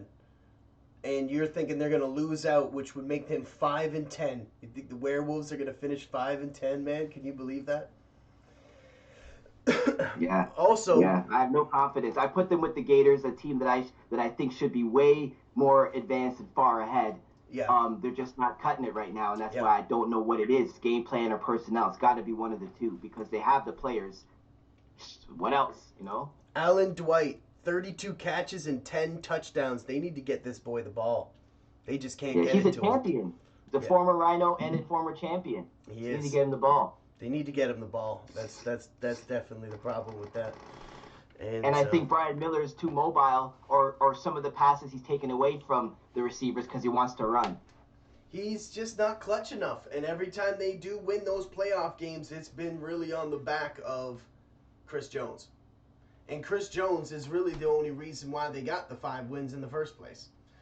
You don't really know too many games where Brian Miller goes down there, marches them in, and punches it in the end zone. It's usually Chris Jones breaking a 60-yard, 40-yard, 30-yard run, and them just staying consistent and winning defensively.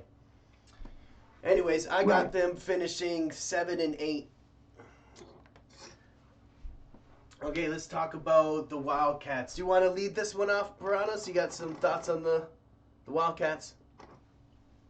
Yeah. I must say, this was a perfect season for the Wildcats. I mean, I know they lost to the Scorpions in that middle right there. Yeah. But this is still a perfect season for the Wildcats. And which is what I do have them, winning out their last 3 games, they are number 1 in the rank in the standings as well. Imagine. All because of that win against the Vipers. Yeah, true. Yeah, they're rivals. They play every preseason against each other. They've always played against each other.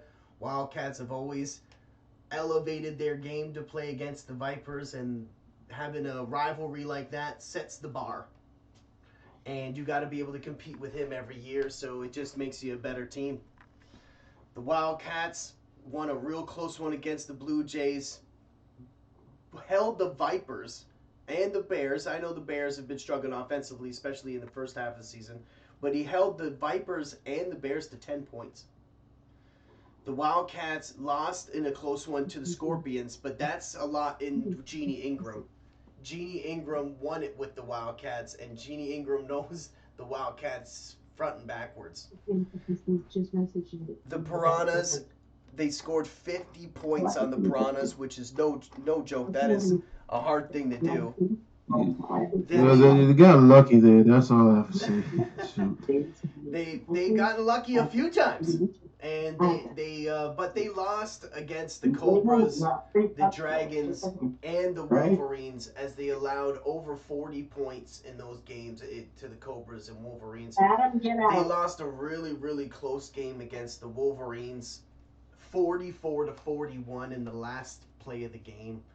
Wolverines really won me over in that game, as I was watching that game every second of it. And that game really proved to me that the Wolverines can be clutch in the end of the game. And Johnny Romolo had an amazing game as well. Then they went on and beat the Werewolves, Tigers, and then the Rhinos. What a game. We got to talk about it. Even if it wasn't me, we would be talking about the Wildcats and how great they're doing this season, like you're saying, and how they beat these Rhinos. They held the Rhinos to under 30 points, and they're averaging 35 points a game. I got them losing to the Monsters, which I guess is a bit of a stretch. I think a lot of people would say that the Wildcats are going to beat the Monsters. But the Monsters are at home. And I think the Monsters have the momentum and are built really well defensively in the right places in order to stop the Wildcats. And I think if the Monsters are going to win, this is the game they're going to win, as they have to play again, like we're saying, the Wildcats and Vipers. And I really see the Monsters, stepping up to the plate and beating the Wildcats. But if they don't beat the Monsters, it doesn't matter, because their season is still really tough, man. They're going against these last 3 games is really tough. And I know the Gators are the Gators that we see now, but they always play the Wildcats really strong. And then they have to finish the season against the Demons, and the Demons don't take no weeks off. This is a tough 3 games. And I could see the Wildcats losing out, and losing all 3 of these games. I would not be shocked, as the Gators could step up to the plate as they're fighting for the playoffs. Monsters are biting at the bit because they need every win because they're playing for the playoffs. It's already playoffs for those guys. And then the Demons are no joke. They got all the offensive juice. But I got them losing, winning, and losing, which would put them at 9-6, and they're 8-4, as you can see right here. And that gets them just in the door for the Wildcats. They've been on a nice little winning streak. They got the momentum coming off the Rhinos. They could definitely beat the Monsters. But on the road, I think they're going to let this one slip. What do you think, Rhinos? Some final thoughts on the Wildcats and their season? I think the Wildcats have a great chance of ending the season strong. I see them beating the Monsters. I see them losing to the Gators, and I see them losing to the Demons. So I don't know. It's a toss-up with the Demons because Demons are at home. That's why I said they might lose that game. The Gators, like you said, play hard with the Wildcats every game. But this is the caveat. I say this to say that. I could see them losing 1 out of the 3, and I could see them winning out because they found a running game. I'm saying Aaron Horn, 6'2", 218. He's 24. He's ranked 88, 90 speed, 97. He's a pretty serviceable back. If they can get their running game going with Aaron Horn, I think they have a way better shot of freeing up the offense. Because if you give Pat Hall any type of room, he's a golden boy of the league. He's like a young Brady. He will carve you up. And I think if they can get a running game going, I think the Wildcats make the playoffs. And I think they become a real headache and a problem in the long stretch. So I think they have a chance to win out, and they have a chance to lose a few. At least one of those last 3 games. Yeah, that's not a stat that you want to see. Last in rushing offense? Yes. That's not a good stat that you want to see. So if anybody has a game plan against the Wildcats, try and stop their passing offense. That's all you got to do. Just their rushing offense is not. The rushing offense is not doing so well. Yeah. So what you can do is try to figure out what you can do against that passing offense. Of course. Shut that down, and then you can do something. But I don't see that happening. Yeah. And that's the problem, right? between that game against the Monsters, their passing offense is good as well. Yeah. So very good. It's just between what can the defense do against each other. Right. And all the other teams. The Monsters do not have the power to stop Pat Hall. They don't. Which is also very similar, both their defenses. They're very close. The only real difference is the turnover differential, as the Wildcats turn the ball over a lot.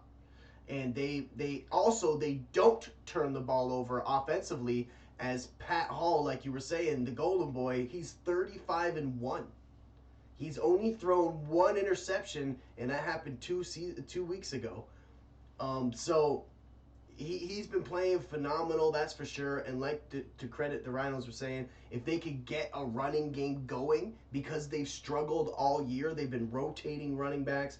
They've drafted every year. They've drafted a running back, and they've either traded them or benched them. They have not been able to find the running game since Tiki Carter was the starter for the Wildcats, and also Power Plant Grant Williams. When they won the championship in season 2, they've not been able to get the running game going, and they've been running through so many running backs. The Wildcats actually drafted Rico Bennett and then traded him to the Gators.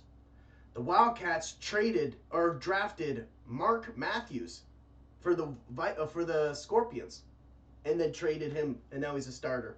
Rico Bennett's a starter. They also drafted Gary Mason, and now traded him to the Vipers in another win trade for the Vipers, as the Vipers just win every single trade they've ever been a part of.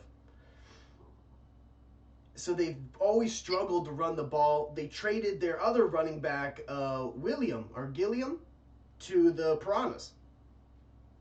They've notoriously drafted running backs, doesn't work out, then they trade them, and then it does work out somewhere else. Now they got Simpson in there. I almost said OJ Simpson, and then they got Aaron Horn now, and they've been going back and forth. Really, it's been Simpson's team, and he's just not delivered this season once again. They went with Aaron Horn in a switch up, and he had a phenomenal game. Like he said, if he can get the running game going, then the Wildcats will be way harder to stop offensively, as, like the Piranhas were saying, you could just target in on his passing game, and they just can't run it. So this is going to be a big game for the Monsters. I think the Wildcats are doing all right, and I think they'll get 1 or 2 more wins, which will get them in the playoffs. I think 8 or 9 wins will get you in the playoffs. So I don't want to say they're in for sure, but they just need 1 more win basically out of their next 3, and I think that the Wildcats will make it. All right. And then the notorious Wolverines. The Wolverines were back and forth in a 500 team to start this season. They were doing good. They win a lot of close ones, but then they got smoked by the Werewolves. And then they scored 48 points, but allowed 45 points against the Tigers. Then they lost a really close one against the Rhinos, which was a great game. And then they won a really close one against the Monsters. And then they lost to the Gators. Literally win, loss, win, loss, win, loss. So they were 3-3 to start the season. And then they went 3 out of their next 5, which is just over 500, which actually gets them to 500 now because they're 6-6. They had an amazing win against the Wildcats, and they had an amazing win against the Vipers. And that's really why they're here. They lost to the Demons, they lost to the Blue Jays, and they lost to the Piranhas. But those 2 wins, the Wildcats and Vipers, which a lot of teams, like we've been saying this whole episode here, a lot of teams lose to those 2 teams, right? So for them to win those 2 games is humongous, and was really the reason the momentum has really been picking up for the great Johnny Romolo. They drafted a running back and a linebacker, or a cornerback, and then the first season they drafted a linebacker, and it's all panned in a corner. So first season they went corner, Ty Ward, and then they went linebacker, Harvey. And then the second year they went running back, Johnny Romolo, cornerback, Duke Warner. Duke Warner's up for Rookie of the Year for defensive player, as he has one of the highest pass deflections and tackles out of any corner, not just rookies, out of any corner. Ty Ward also has 2 forced fumbles that he had just in one game and leads their team also in a bunch of categories. And Ty Ward has been shutting down wide receivers. They got 2 great corners, like 2 really, really good corners. Then they get the linebacker, Harvey. And Harvey's been playing phenomenal. I believe he leads their team in tackles for loss and comes up big for them in the big game. A beautiful outside linebacker for the Wolverines. And now Johnny Romolo has got to be one of the biggest slam dunk picks any franchise has ever made. When you pick a running back like Johnny Romolo that completely turns your team around, they were the second worst team. They had the second overall pick. And now we're talking 6 wins, potentially getting in the playoffs, potentially winning out. They're playing the Gorillas, Dragons, and Cobras. They've all struggled. Yes, the Dragons and Cobras have 7 wins, but we know that they're back and forth inconsistent teams. I see them beating the Gorillas. I see the Wolverines winning out. They're 6-6, as you can see over here, and I got them finishing 9-6. What do you think, Piranhas?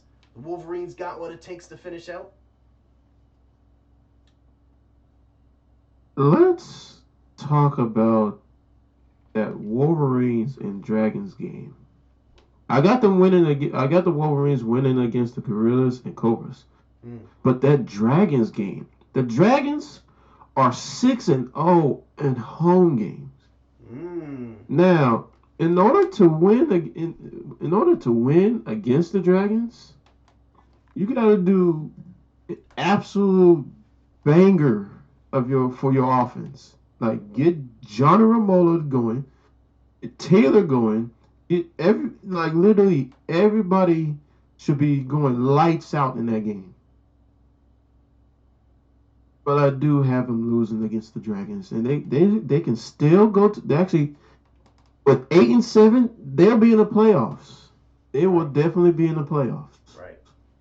Even if but it'll be a toss up with these other teams that will be 8-7. You got multiple teams going 8-7, and so even if they lose to the Dragons, they'll be 8-7. So yes. Yeah, and they'll still make the playoffs, is what you're saying. Yeah, it's possible. That's if multiple teams can go 8-7. But for me, I only got one team going 8-7. That's the Wolverines. Let's hear your list. Well, now that we got this up, let's put the list up here. You guys been looking at the rest of the other stuff for a little bit. Let's reveal the list here. What I got and what's... And let's finish talking about these Wolverines, obviously, and then we'll talk about who you got making the playoffs and missing the playoffs. So, you think that they're going to lose to the Dragons and win against the Gorillas and the Cobras? I think that they might win out. Yes, they could definitely lose to the Dragons. They could even lose to the Cobras. I just don't see the Cobras winning because they've been struggling a lot. Don't see them beating the Gorillas. And the Dragons are just so inconsistent. But you called it, though, man. 6-0 at home, the Dragons. Didn't even consider that at all. And when you say that, you're probably right. I think the Dragons are going to win. I might have second guesses about it, but I'm going to stick to my guns and say they win out just because that's what I picked. But I would not be surprised, once again, if the Dragons pull that win off at home, being 6-0. No one's beat them at home. So, yeah, I don't blame you. What do you think, RHINOS, about the Wolverines before we move on to the standings here? I think the Wolverines need to build their whole entire team around Johnny Romolo. I think if they can find a way to get him activated every single game, take the pressure off their young star, William Taylor. I would keep Taylor. I would try to offload Keon Turner maybe to try and get some extra pieces on the defense in the offseason to a team that might need him. But I mean, when you talk about the Wolverines, I mean, they have stars on their team. It's just that they just need to find a way to click. They have a really good core of receivers, but they're not really benefiting the team right now. They just need to find a game plan around Romolo, get him the ball, and try to get upgrades for their defensive positions. They got a few guys, like you were mentioning, Warner. They got Ty Ward, and they got a couple decent middle linebackers. But Harvey Howard, like you were mentioning, is their key factor on defense. So really, if I were the Wolverines and I want to make a statement, I would definitely try and mess things up a bit, shake things up a bit in the roster and the game planning to see if you can pull out a win against the Gorillas. You probably won't beat the Dragons. You might have a chance against the Cobras and end out strong and look for the next season and try to revamp your team there. Harvey Howard, Johnny Romolo, those are the two players you need to focus on your team to give William Taylor a chance to be consistent and to play above 500 football. Great analysis. I absolutely agree with you. Okay, and with all that being said, thanks for sticking around. If you've made it this long in the video, it's about one of the longest videos we've ever made for the chat that wasn't a draft, but this deserved it, and it was a lot of fun doing this video. Before we go, though, we're going to take a look at the standings as well. So we're done talking about the predictions of the teams, and now I'm put it actually on paper. I got 4 teams, you'll notice, that are 7 and 8. I'm not too sure the particular order they're in, but since they're from the 9th seed to the 12th seed, I didn't really think the order mattered as much. They may differ. I'm not sure if the Cobras are over the Gators or Bears are over the Cobras or what happens there. But since they all have the same record and they're under the 8th seed, I just didn't put too much thought into it. But I have the Gators missing the playoffs. I have the Cobras missing the playoffs, the Bears missing the playoffs, the Werewolves missing the playoffs, and then of course the bottom 4 are not a surprise to anybody, as the Gorillas, Blue Jays, Scorpions, and Tigers have struggled all season with double-digit losses, which makes the Monsters squeeze just in at the 8th seed, Dragons squeeze in at the 7th seed. They both have the same record, but the Dragons beat the Monsters. Then also I got the Wildcats and Wolverines squeezing in with the same record at the 5th and 6th seed with 9 wins. But the Wolverines beat the Wildcats, so I have them over them. And then I got the Vipers and Piranhas at 10 wins apiece. The Vipers beat the Piranhas, so that's why they're there. And then again with the Rhinos and Demons with the tie record, but it going Rhinos first and Demons second, as the Rhinos beat the Demons. So when you look at this list, Piranhas, how does it differ from yours? Well, I must say all of this can be true, but I only have one team that is 8 and 7, and 2 teams that are 7 and 8. And then there's about 4 teams that are 6 and 9. So Wildcats, I got them number 1, who is 11 and 4. Wow. The reason why they'll be number 1 because number 2 is the Rhinos, and with that Wildcats win to get over the Rhinos, that bumps them over. True. Demons are number 3 as 11 and 4. Vipers are number 4 at 10 and 5. Dragons are 10 and 5 at number 6. Wow. I mean, at number 5, I meant to say, they're number 5. Number 6 is the Piranhas being 10 and 5, all because they lost to the Dragons. Yep. And the Vipers. Wolverines will be number 7 at 8 and 7. Nice. And then here's your shocker right here. A 7 and 8 team can make it to the playoffs. Ooh. I have 2 teams that are 7 and 8. Cobras and Monsters. Which team can go in? It's the Cobras, all because the Cobras beat the Monsters last time. Oh, imagine. And the Cobras are a little bit stronger than the Monsters still. They are. Yeah. The Cobras have got the 8th seed many times. They just hope they don't play the Piranhas. That's all they're hoping, because they notoriously lose to the Piranhas in the playoffs. Yeah. So that's an interesting matchup. Actually, so for your matchup, you got the Rhinos versus the Wolverines in the first round. Yeah, I got the Rhinos versus the Wolverines, That'd be a good one. Wildcats versus the Cobras, Demons against the Piranhas. God dang it, I'm gonna hate that right there. Demons versus And then the Piranhas. Vipers versus the Dragons. Vipers and Dragons. Wow, that'll be a heck of a matchup. That'd be a heck of a playoff standings there.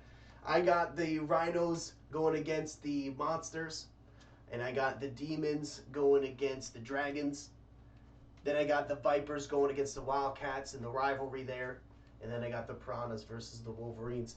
What do you think about the two lists, Rhinos? Your last thoughts before we end the video. This has been a great video, by the way. Thanks for sticking around this long.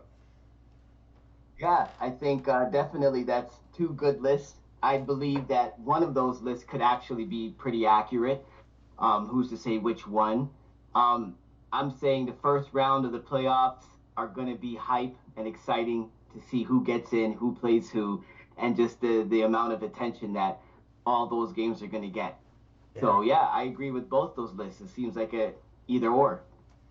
So we both agree that the Gators are going to miss the playoffs. Which is a shock. Which is a shock. We both agreed that the Werewolves are going to miss the playoffs. It's just really between the Monsters and Cobras for me and you. Because I believe we agreed with everybody else as well. Yeah. So it really is going to come down to the Monsters or the Cobras. They could fight each other for the last spot. I hope it lights a fire. Yeah, me too. Because I know once they realize they have a chance to get in, I think they're going to try everything they can to get in. So I bank on the Cobras to sneak a couple wins and try to get in. They play the Dragons, the Bears, and the Wolverines. So they could win any of those games. I just don't know which one. Yeah. They're a good team, and they're a strong team, and they're still solid. They just need to do the little things to get back into the hunt. But versus the Dragons, Bears, and Wolverines, I mean, the Cobras are good enough to play hard or beat any of those teams still. All they got to do is win one of these games. Right? Because then they'll win one and you're in. Yeah, you win one. You just got to win one of these games, right? And then we'll take a quick look at the Monsters. And the Monsters have a way harder schedule. Way harder schedule. Absolutely. Yeah. Wildcats and Vipers. And they got to win out. Because they're 6-6. If they want to win, they're going to have to, they're going to have to win out and do some homework, man. They need at least 2 wins. They need 2 wins out of this. Yeah, which one? Which one? Wildcats, Vipers, Scorpions. Who are they going to beat? The Scorpions and the Wildcats? I don't know. Vipers and Wildcats? I doubt that. Yeah, you're right. When you look at it like that, it makes the Piranhas list look a little bit better because the Cobras are more likely to get in than the Monsters for sure. I think I picked them beating the Wildcats, and that's what's changing my prediction. So it really comes down to this week right now. Comes down to this week for the Monsters. They got to win this. They are in desperate. They need a win because they're gonna beat the Scorpions. But these next 2 weeks, they need a win. If they lose this week, they are in dire straits to beat the Vipers. Yeah, for sure. And they're just at home against the Wildcats. So I thought if they're gonna pull it off, this is the week. But you know what this is called? This is called crunch time, Commish. This is when you separate the men from the boys. There you go. Yep, this is definitely crunch time. You gotta do whatever you gotta do in order to get in that playoffs. If not, you're out, and see you next season. Right. Yeah, and if the Cobras could pull it off, they're a veteran team. One of the original teams, and if the Monsters somehow pull it off and beat and win 2 out of these, that is an absolute impressive season for the Monsters, and it'll really define this franchise if they're able to win one of these 2 games, these next 2 games. I'm banking on the Cobras. I think they can do it. That's the sure bet. Thank you guys for watching. If you watched this long, thanks to you Rhinos, thank you Piranhas. And thank you, Monsters, earlier. And we out.